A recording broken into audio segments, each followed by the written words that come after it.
In this video, we're going to take a look at how to transfer files using FTP Voyager.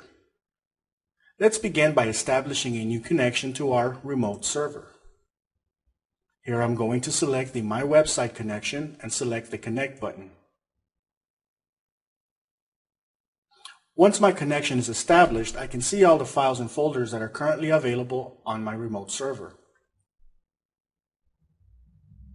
An easy way to transfer files to your remote server is to simply open up the files on your local machine and drag and drop the desired files directly into the FTP Voyager panel.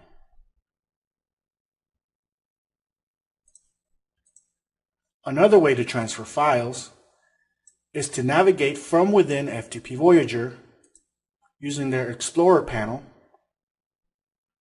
Locate the folder that contains your files and folders, and drag and drop from one panel to the other. If you're looking to maintain your remote server and your local files synchronized, you can use the Sync button to analyze the folders that are available on both the remote side as well as the local side.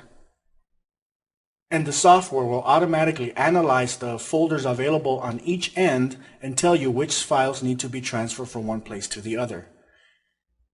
On this side, it's telling me that there is an images folder on the local folder that should be available on the remote. On the bottom, it tells me that there's a CGI-bin folder that is available on the remote server, but is not available on the local. So here I'm going to synchronize this side first.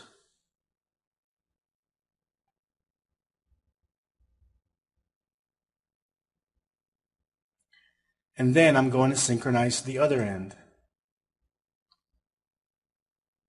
At this time, both of my local as well as remote folders are completely synchronized.